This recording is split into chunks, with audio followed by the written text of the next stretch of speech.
Lecture number 19 kinematics पढ़ना शुरू किया था हमने। काइनेमेटिक्स में तुमने बेसिक डेफिनेशन सीखी, डिस्टेंस, डिस्प्लेसमेंट, स्पीड, वेलोसिटी, इनमें इंटर रिलेशंस हमने देखे, कैसे डिस्टिंग्विश करते हैं वो सीखा तुमने। जैसे डिस्टेंस और डिस्प्लेसमेंट को डिस्टिंग्विश करना है तो कैसे करेंगे, दोनों में अंतर कैसे होगा, ऐसे ही वेलोसिटी और स्पीड। अब जब मोशन यूनिफॉर्म होता है वहां तक हमने पढ़ा था कि जब भी मोशन यूनिफॉर्म होगा हम सिर्फ एक ही इक्वेशन का इस्तेमाल करेंगे और वो इक्वेशन है s equal to vt, distance equal to speed into time. पर अगर मोशन यूनिफॉर्म नहीं होता है, यूनिफॉर्मली एक्सेलरेटेड होता है, तब क्या करते हैं वो देखेंगे। यूनिफॉर्मली एक्सेलरेटेड होने के अलावा एक और तरह का मोशन होता है जिसमें नॉन यूनिफॉर्मली एक्सेलरेटेड होता है। वो तो यूं मान लो कि 11th के सिलेबस में नहीं के बराबर है, एक या दो क्वेश्चन उसके हमें आने चाहिए, बाकी तो सब आसान है। तो तुम लिखोगे नॉन यूनिफॉर्म मोशन, शायद तुमने डेफिनेशन भी लिख ली थी, नहीं लिखी थी? ठीक है, नॉन यूनिफॉर्म मोशन में लिखोगे ब्रैकेट में यूनिफॉर्मली एक्सेलरेटेड या non uniform acceleration, uniformly accelerated. इसमें फिर दो केसेस हो जाते हैं यूनिफॉर्मली एक्सेलरेटेड में, तो स्ट्रेट लाइन में हॉरिजॉन्टल, और दूसरा होता है वर्टिकल जिसमें acceleration due to gravity g काम करेगा। तो मोशन अंडर ग्रेविटी वो भी है इसी कैटेगरी का, यूनिफॉर्मली एक्सेलरेटेड, और स्ट्रेट लाइन में हॉरिजॉन्टल अलोंग हॉरिजॉन्टल वो भी इसी कैटेगरी। तो दोनों में इक्वेशंस चेंज हो जाते हैं।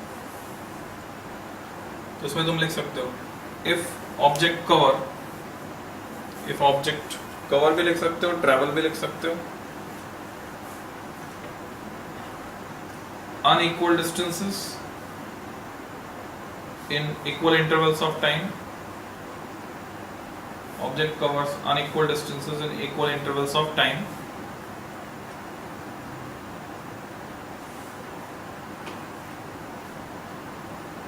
then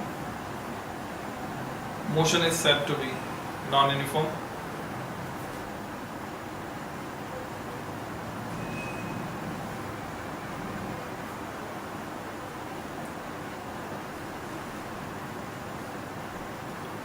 Full stop. Next line. Equations for uniformly accelerated motion. Equations for uniformly accelerated motion. Dash लगा दो. Assumptions uniformly accelerated motion. Assumptions दोबारा से लिखवा रहा हूँ जिससे तुम्हें याद रहे। तो assumptions लिखोगे, conditions याद रहेंगे, किन condition में ये equations लगेंगे, हर जगह नहीं लगेंगे। Let an object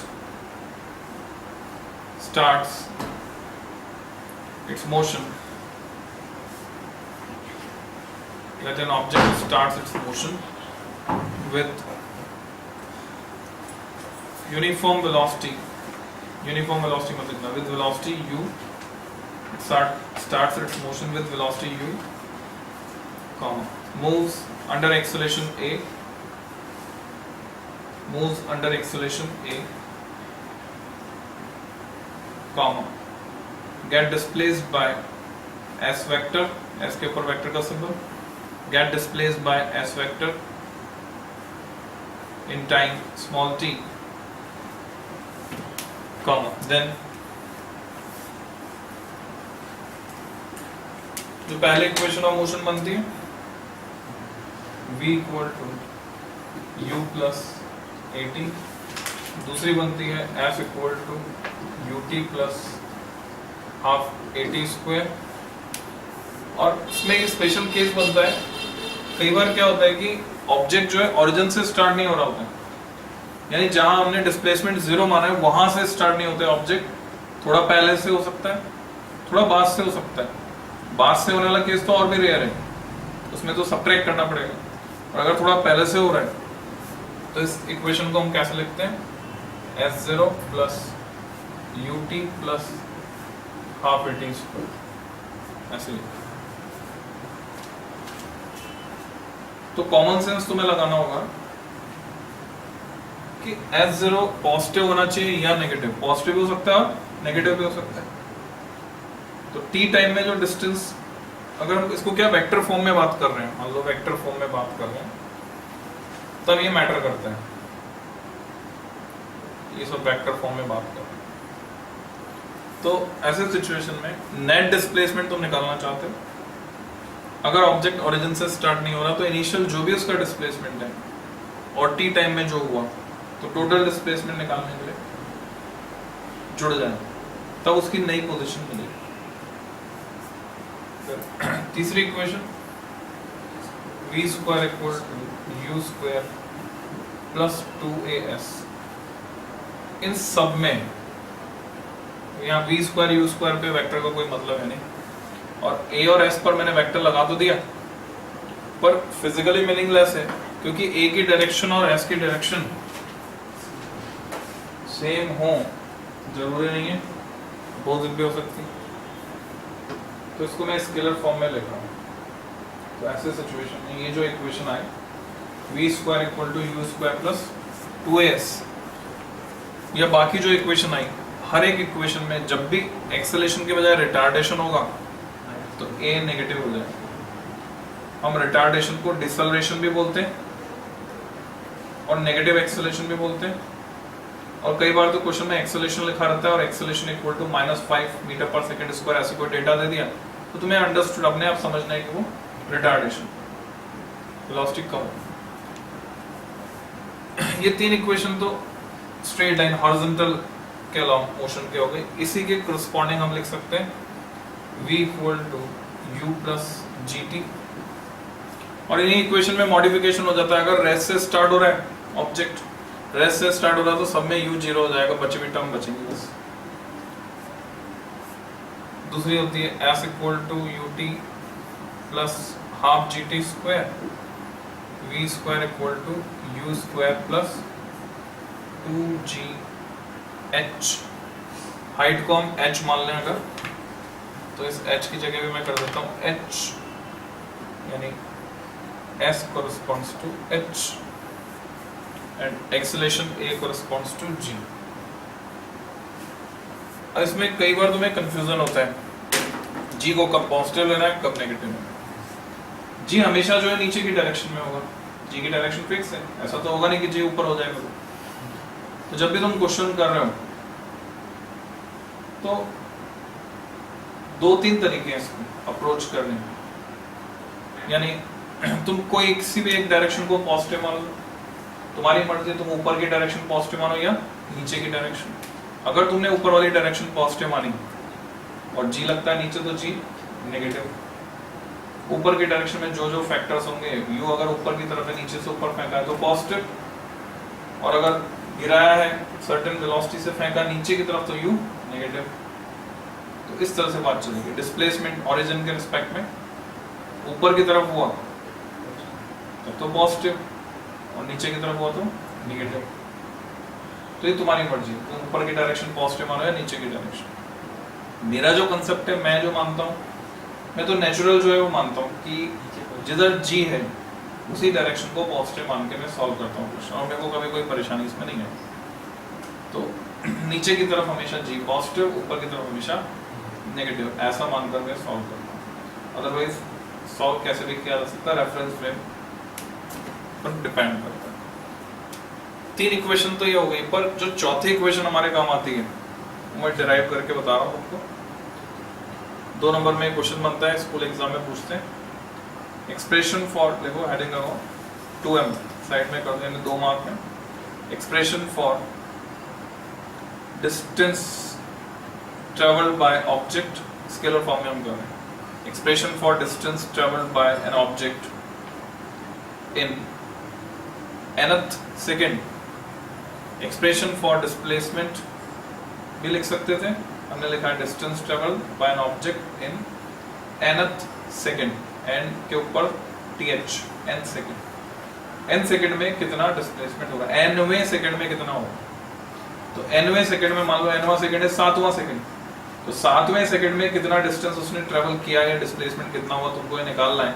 तो 7 सेकंडों में जितनी डिस्टेंस ट्रेवल की, उसमें से 6 सेकंडों में जितनी डिस्टेंस ट्रेवल की उसको सब्ट्रैक्ट कर दो, तो तुम्हें क्या मिल जाएगी, 7वें सेकंड में तय की गई दूरी। तो इसका सिंपल सा कंसेप्ट है, एसेंथ के लिए मैं इस फॉर्मूले को इस्तेमाल करता हूँ और इसमें एक बार t की वैल्यू रख देता हूँ n और एक बार t की वैल्यू रख देता हूँ n-1। तो जब तुम इस फॉर्मूले में एक बार t की वैल्यू रख दोगे n तो एक्सप्रेशन बनेगा un plus half an square, और जब तुम t की जगह रख दोगे n-1 तो बनेगा un minus 1 plus half an-1 का स्क्वायर। और जब तुम सब्ट्रैक्ट करोगे तो जो टर्म्स कटेंगी, ये खुद तुम एक्सरसाइज करके देख लेना उसको, तो तुम्हें मिलेगा u plus a/2 in bracket 2n-1 and this is the equation for distance traveled in a second। ये चौथी इक्वेशन है जो हम काम में लेते हैं। कोई भी डाउट है तो पूछो। फैमिलियर हो तुम इसके डेरिवेशन से? अगर नहीं हो तो इसमें वैल्यू रखकर डिराइव करना, कोई प्रॉब्लम आती है तो पूछना। इस इक्वेशन को यूज करना, एक बार t की जगह n, एक बार t की जगह n-1 और फिर सब्ट्रैक्ट करना। अब इनका इस्तेमाल तुमको आना चाहिए, इन तीनों ही इक्वेशन का इस्तेमाल आना चाहिए। अलग अलग तरह के क्वेश्चन बनते हैं, मैं सिर्फ स्पेशल क्वेश्चंस को यहाँ पे ले रहा हूँ। जैसे सबसे पहले हम अगर इसी का इस्तेमाल देखें इसके साथ, इन दोनों का, तो मैं क्वेश्चन तुम्हें लिखा रहा हूँ, क्वेश्चन नोट करो, वो सॉल्व करना है तुमको। An object dropped from a tower, एक ऑब्जेक्ट को हमने एक ऊंची बिल्डिंग से गिराया, मीनार से गिराया। An object dropped from a tower covers तय करता है 16/25 part of its distance of fall, यानी जितनी दूरी वो गिरता है उसकी 16/25 times, 16/25 times of distance of its fall in last second of its fall, आखिरी सेकेंड में, last second of its fall, comma, then find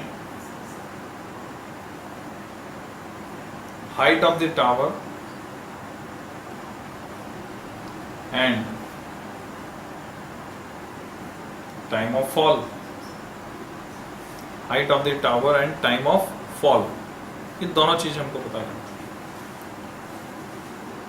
in equations पे जितने भी क्वेश्चंस बनते हैं, कुछ क्वेश्चन ऐसे होते हैं जिसमें डेटा ज्यादा होते हैं, न्यूमेरिकल डेटा, जिसमें भी न्यूमेरिकल डेटा ज्यादा होते हैं वो बहुत आसान होता है, और जिसमें न्यूमेरिकल डेटा सबसे कम होते हैं वो उतना ही ट्रिकी या लेंदी होता है। तो तुम अपने अपने लेवल पे ट्राई करो और आंसर निकालने की कोशिश करो।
कितना?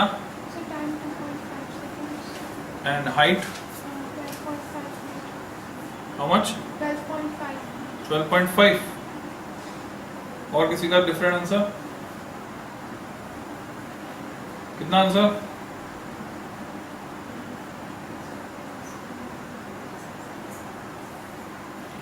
द कंसेप्ट इज जो भी अननोन होता है हम उसी को मान लेते हैं। क्या अननोन है? Height h and time t। हमने मान लिया कि टावर की हाइट कैपिटल H है और total time of fall capital T। Imagine कर लिया। अज्यूम करने के बाद ये इक्वेशन लगाई मैंने, तो ये वर्टिकल वाली इक्वेशन लगेगी। तो h equal to ut plus half gt square, u is 0, dropped है। ड्रॉप कहीं लिखा है क्वेश्चन में? नहीं लिखा है, लिखा है। तो जब भी क्वेश्चन पढ़ते हो अंडरलाइन कर लेना चाहिए। ऐसे सभी लैंग्वेज को जिसका कुछ मीनिंग है तो यूज हो। तो यहाँ से ये इक्वेशन मिल गई। फिर मैं सेकंड टाइम इसको लगाया जो अभी डिराइव की। आखिरी सेकंड, लास्ट सेकंड कौन सा हुआ? t1 second, ts second. तो distance travel in ts second 16/25h is equal to u is 0, g/2 2t minus 1। अब मैं क्या करूंगा, h की वैल्यू उठाकर यहाँ रख दूंगा तो ये इक्वेशन आ जाएगी t में। t की दो वैल्यूज आएंगी मेरे पास, क्वाड्रेटिक इक्वेशन बनेगी और हमें t की दो डिफरेंट वैल्यूज मिलेंगी। अब एक वैल्यू जो होगी वो 1 सेकंड से भी कम होगी, लेस देन 1, 5/8। और दूसरी क्या होगी? 2.5। दूसरी जो आएगी वो 1 सेकंड से ज्यादा होगी। तो जो 1 सेकंड से ज्यादा होगी वो एक्सेप्टेबल होगी, जो 1 सेकंड से कम है वो उसको रिजेक्ट कर देंगे, क्योंकि last second of its fall लिखा मतलब 1 सेकंड से तो ज्यादा समय लग रहा है उसको गिरने में। तो एक वैल्यू रिजेक्ट होगी, एक वैल्यू एक्सेप्टेबल है। अब मान लो 2.5 आई तो तुम यहाँ पे क्या रखोगे? 2.5। तो h कितना मिलेगा तुम्हें? 31.25 मीटर। कैसे? 2.5 का स्क्वायर 6.25, 6.25 को 10 से या 5 से मल्टीप्लाई कर लो, हाफ जी। तो 6.25 इंटू 5 तो क्या मिलेगा? 31.25 मीटर। क्लियर? तो क्या क्या आंसर हुआ इसके? टाइम लास्ट में लिखना होता, टाइम इक्वल टू 2.5 सेकेंड। जो पूछा है कितना समय लगेगा? 2.5 सेकेंड। और कितनी दूरी, कितनी हाइट होगी मीनार की? 31.25 मीटर। अगर जी 10 लिया तो थोड़ा सा अलग आएगा, 9.8 लिया तो थोड़ा सा अलग आएगा। तो जी 9.8 लेने पर, 10 लेने पर, जो भी तुमने जी की वैल्यू ली है सभी क्वेश्चन में, या तो क्वेश्चन में दिया हो कि जी टेक जी इक्वल टू 10 तो उसी के हिसाब से आंसर, और कुछ भी नहीं दिया तो तुम्हारी मर्जी है, तुम्हारी इच्छा है 10 लेकर सॉल्व करो, 9.8 लेकर, और जो आंसर आए वो तुम लिख सकते। तो ये कंप्लीट तुमको करना है, जगह छोड़ देना इसके लिए। अगला क्वेश्चन लिखवा रहा हूँ।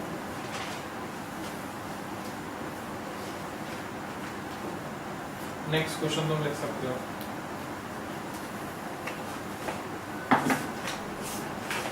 A bullet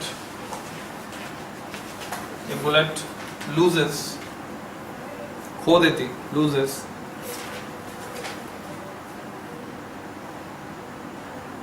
1/15th part of its velocity, 1/15th part of its velocity in passing through a wooden plank। जब एक लकड़ी के गुट्टे में से या गुटके में से या वुडन ब्लॉक में से गुजरती है, वुडन प्लांक में से, तो अपनी जो भी वेलोसिटी है इसकी उसका 1/15 ये लूज कर देती है, loses 1/15 part of its velocity in passing through a wooden plank. Then find how many such planks are required, how many such planks are required to stop the bullet. अगर हम चाहते हैं कि वो गोली लकड़ी में ही धंस कर रह जाए, बाहर ना निकल पाए, तो कितने ऐसे वुडन प्लांक रिक्वायर्ड होंगे? How many such planks are required to stop the bullet? Question mark. ये फिर से ऐसा क्वेश्चन है इसमें डेटा के नाम पे तुम्हारे पास क्या अवेलेबल है? सिर्फ 1/14 और कुछ नहीं। Just try it.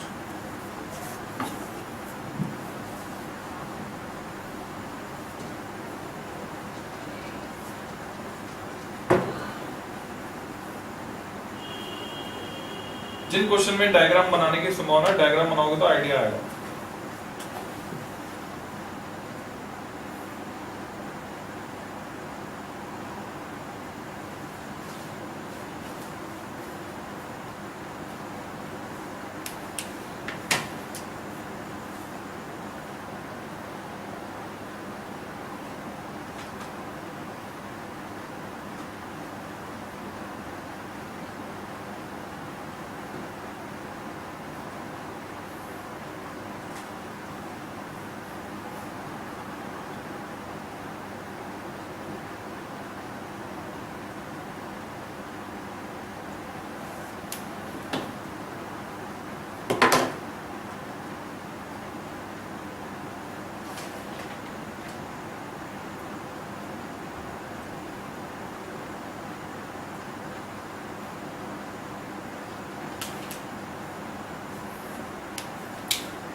How much?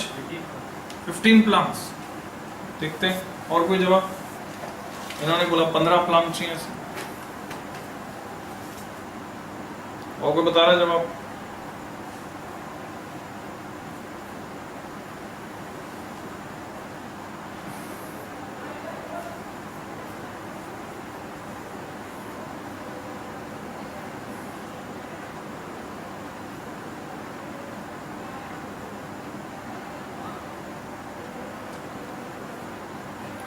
तुम्हारी जो अप्रोच रहेगी क्वेश्चन को सॉल्व करने की वो क्या होगी? डायग्राम बनाने से क्लैरिटी आई। माना कि हमने एक प्लान के विड्थ है s, u इनिशियल वेलोसिटी है बुलेट की। जब ये प्लान में से होकर गुजरती है तो ये अपनी वेलोसिटी का कितना पार्ट लूज कर देती है? 1/15। u था तो u/15 पार्ट लूज कर देती, तो बाकी क्या बचा? 14u/15। अगर तुम ध्यान दो तो मैंने 4 अलग तरीके से लिखा है, मतलब मैं बाकी फाइन डिटेल्स भी समझा रहा हूं तुमको।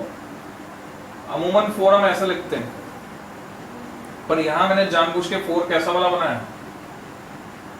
उसका रीजन क्या है? अगर मैं ये वाला 4 बनाता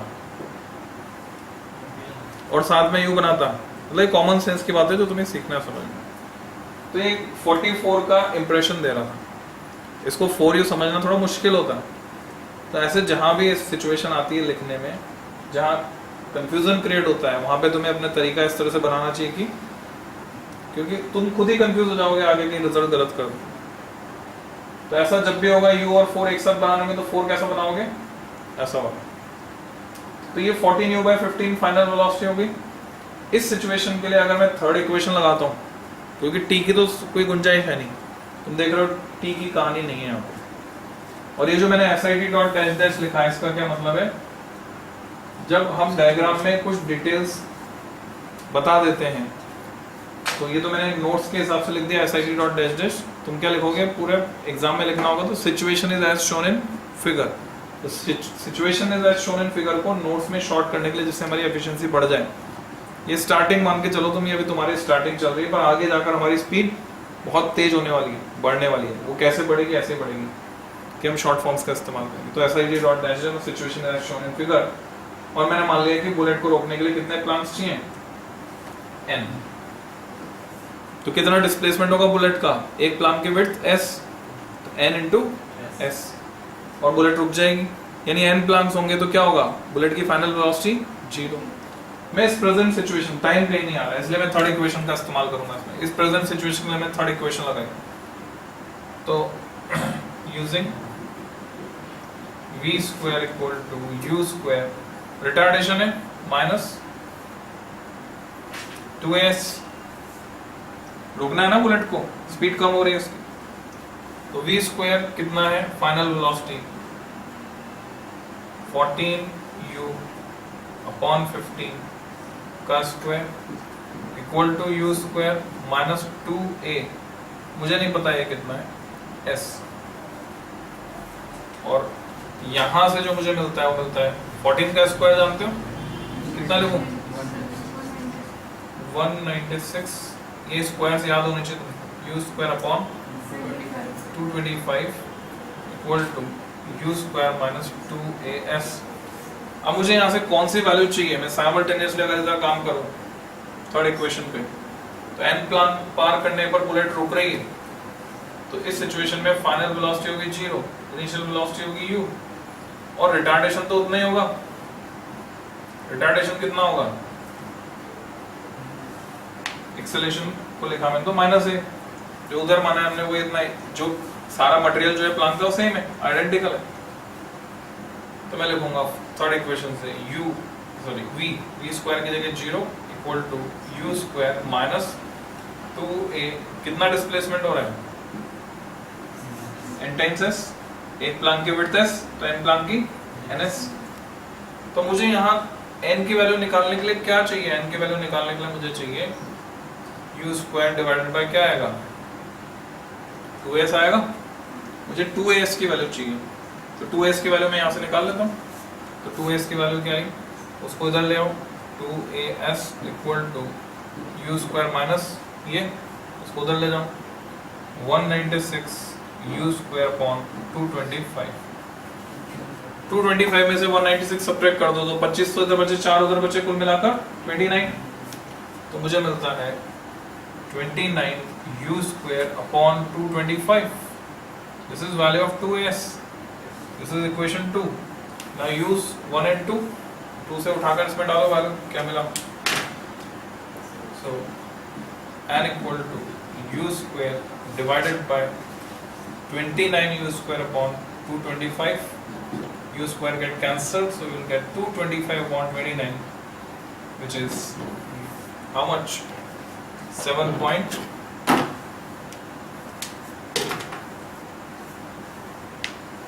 करो कैलकुलेट करो।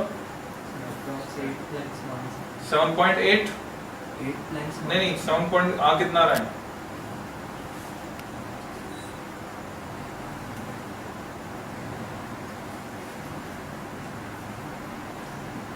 पॉइंट के बाद एक डिजिट ही मांग रहा हूं मैं तुमसे, खाली 2 डिजिट तक नहीं मांग रहा हूं। 7.7 ओके। इफ इट इज 7.7 तो हम यूं तो नहीं कह सकते कि 7.7 planks are required, common sense लगाएंगे। 0.7 प्लांक तो होगा नहीं, होगा तो पूरा 1 प्लांक होगा, तो हम क्या बोलेंगे? 8 प्लांक्स आर रिक्वायर्ड। तो तुम लिख दोगे आंसर में 10 8 Planck's are required.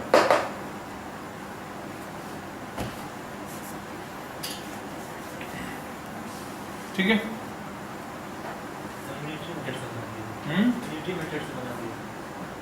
Unitary method कहाँ पे लगा बताओ मेरे को? अच्छा तुमने बना दिया, क्या गलती हुई पता है तुमसे? तुमने क्या मान लिया? Uniform motion. मोशन कैसा है? यूनिफॉर्मली एक्सेलरेटेड है, यूनिफॉर्म मोशन नहीं। अगर यूनिफॉर्म मोशन होता तो तुम्हारा जवाब सही हो जाता, पर वो यूनिफॉर्म मोशन होता तो रुकती कैसे? यूनिटरी मेथड नहीं होती। अगला क्वेश्चन करें। अगला जो इंपॉर्टेंट कैटेगरी का क्वेश्चन है इसमें नॉन यूनिफॉर्म मोशन में, जो एग्जाम में अक्सर पूछा जाता है कि एक ऑब्जेक्ट को ऊपर से गिरा, एक ऑब्जेक्ट को नीचे से फेंका, कब और कहां मिलेंगे? सेकंड इक्वेशन की एप्लीकेशन जो अक्सर पूछी जाती है एग्जाम में, तो इसमें कई मॉडिफिकेशन लगकर नए तरह के सवाल बन जाते हैं। तो क्वेश्चन लिखोगे, मैं बेसिक क्वेश्चन करवा रहा हूं पहले। An object is dropped from a tower 40 meter high. An object is dropped from a tower 40 meter high. Comma. Another object is thrown up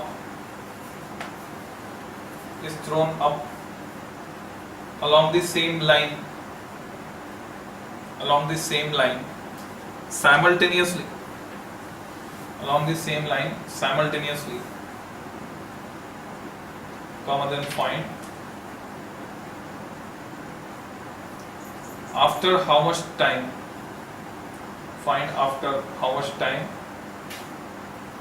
and where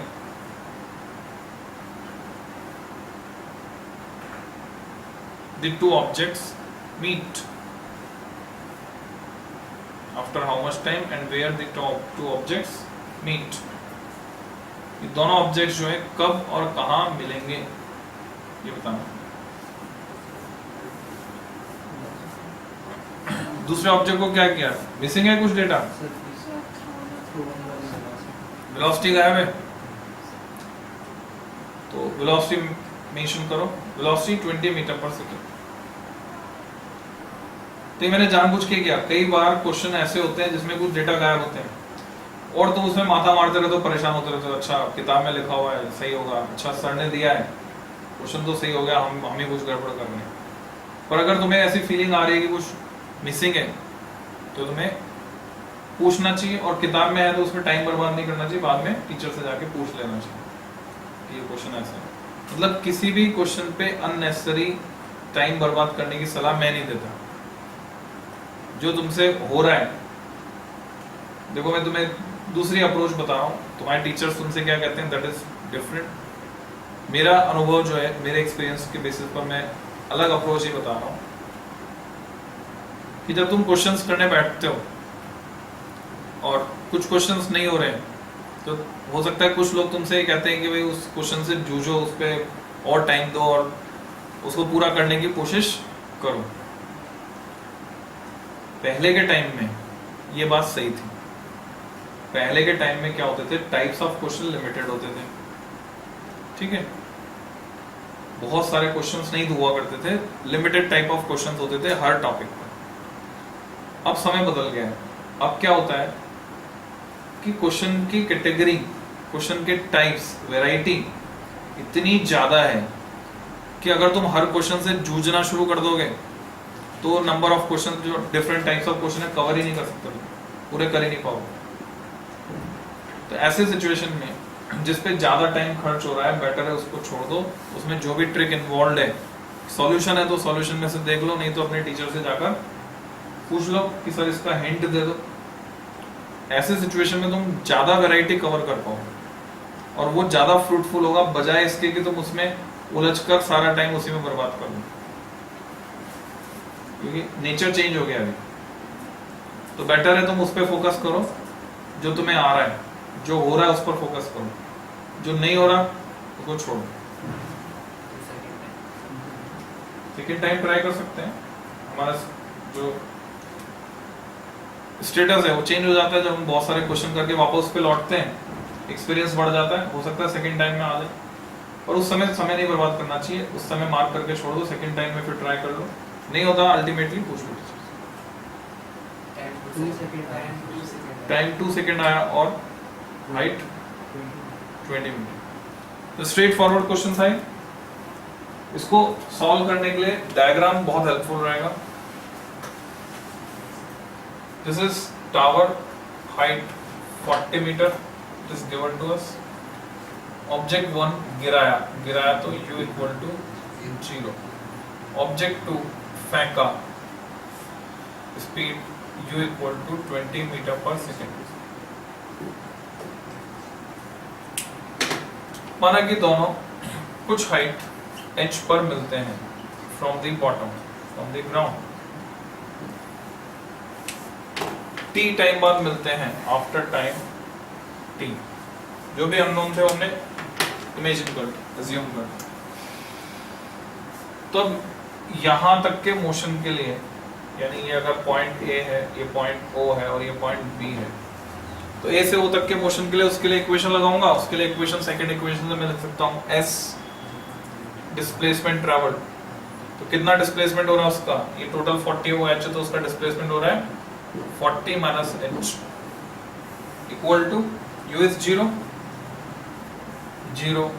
और क्योंकि नीचे जा रहा है g positive, half gt square.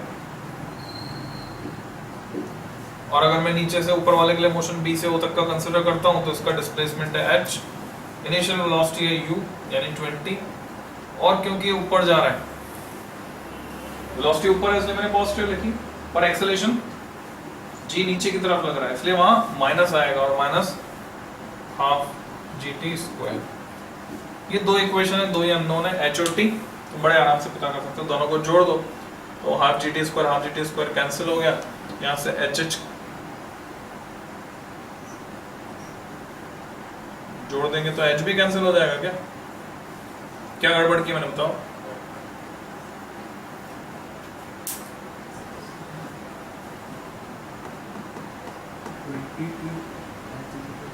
हाँ, ut 20t, तो h भी cancel, half gt square भी कैंसिल, पर t बच गया, और वहां से तुम्हें t मिल जाएगा। और जब एक बार t मिल गया तो तुम वैल्यू रख दोगे, h मिल जाएगा। क्लियर? ये बिल्कुल बेसिक क्वेश्चन है। इसमें कैसे मॉडिफिकेशन लगाते हैं, तुमसे बोलते हैं इसको गिराने के 2 सेकंड बाद इसको फेंका, या 1 सेकंड बाद फेंका, तो इसका टाइम जो है वो t की जगह हम लेंगे t-1, उसका टाइम t लेंगे, जिससे हमको ओरिजिन मानना है। मान लो हमें इसको फेंकने के t टाइम बाद मिलता है वो मानना है, तो उसको 1 सेकंड ज्यादा मिलेगा, उसका t+1 लेंगे। इसको ऊपर से गिराया, इसके ऊपर कोई एक और ऊंची जगह वहां से किसी दूसरे को फेंका, कई सिचुएशंस बनती है इसमें। तो अगर तुम्हारा बेसिक कंसेप्ट क्लियर है कि डायरेक्शन कौन सी पॉजिटिव कौन सी नेगेटिव, कब जी को पॉजिटिव लेना है कब जी को नेगेटिव लेना है, तो इस तरह के इस कैटेगरी के सारे क्वेश्चन आराम से कर सकते। तो उनकी प्रैक्टिस तुम्हें करनी पड़ेगी। तुमने किए भी होंगे इस तरह के क्वेश्चंस, कितने टाइम बाद, 1 सेकंड बाद, 2 सेकंड बाद, दोनों को फेंका, नीचे से फेंका दोनों को ऊपर से गिराया वगैरह वगैरह, एक को गिराया, नीचे खिड़की थी उसके नीचे वाली खिड़की से दूसरे को गिराया। और इसमें और भी कॉन्सेप्ट लगाते हैं कि खिड़की से कोई देख रहा है और खिड़की की चौड़ाई, खिड़की की हाइट इतनी है, इतने टाइम तक वो दिखता है वगैरह वगैरह, इसमें बहुत एडवांसमेंट लग जाती है। तो ये हमने यूनिफॉर्म और नॉन यूनिफॉर्म बेसिक, बिल्कुल बेसिक पार्ट किया है इसका। अब मैं एक क्वेश्चन घर के लिए लिखा रहा हूँ, यूनिफॉर्म और नॉन यूनिफॉर्म का कॉम्बिनेशन, वो करके लाना, इसमें डिस्कस करेंगे। तो क्वेश्चन लिखोगे, a stone is dropped into the well, कुएं में गिरा, comma, the sound of its splash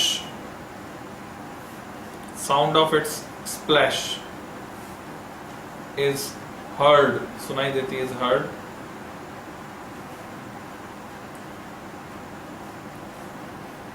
second after dropping the stone. Full stop. If velocity of sound is 340 meter per second, velocity of sound is, speed of sound is 340 meter per second, comma, then find how deep is the water in the well.